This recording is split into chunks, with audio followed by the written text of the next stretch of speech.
when something feels creatively right and you're sensing it, and you're there, let's say in the studio, or maybe even you're listening to something that somebody sent you. Mm-hmm. How do you translate that, given the absence of language? How do you translate that into a conversation with the artist? And again, this could be about writing or comedy or, or science or podcasting for that matter. How do you say that, keep going that way, when they might not even recognize that they did it? And I'm guessing a lot of times they don't. Yeah, sometimes they don't. It depends. When we're I'll try to be in a setting where, as we're talking about it, we can engage with it in that moment. So it's not much good. Let's say I was producing your new record and you played me something and I had some thoughts about it. It wouldn't be so helpful for me to tell you what those were. It'd be better for us to wait till we were in a place where we could try things and see where it goes. Mm-hmm. So the first thing is, I wouldn't rely on language to do it. It would be more of making a suggestion of something that's actionable. We try it, and then we have more data. And either we're moving in a good direction or we're moving away from it. We're moving towards it or away from it. And we never know.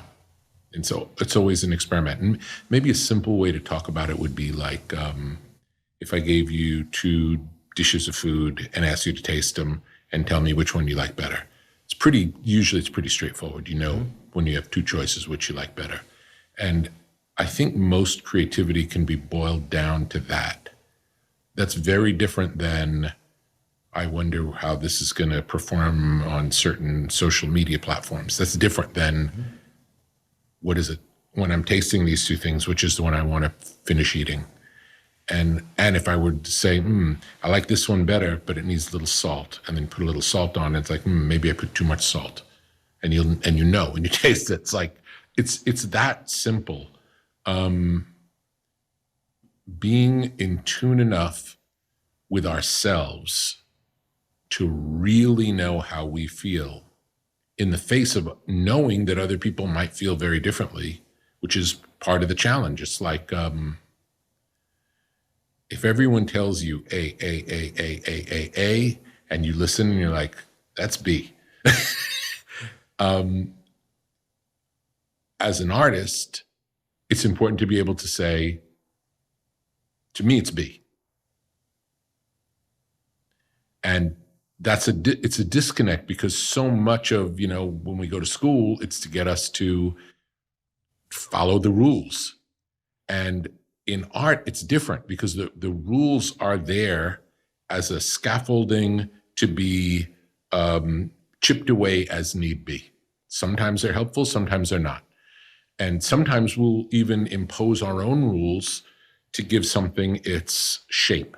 So we can decide to make we're going to make a painting, but we're only going to use green and red, are the only colors we're allowed to use. We decide that in advance. And then how do we solve the problem knowing all we have is green and red? It can, because otherwise, if there's an infinite number of choices, anything can be anything. It's like it's sometimes more choices is not better. So limiting your palette to something manageable forces you to solve problems in a different way. Now in our digital age, music-wise, you can make anything digitally. There's no, like there was a time when if you didn't have a guitar in the studio, you couldn't record guitar. Or if you couldn't hire an orchestra, there couldn't be orchestra on your recording. Now you can just call any of those things up. So there's infinite choices, and infinite choices don't necessarily lead to better compositions or better final works. Understanding how you feel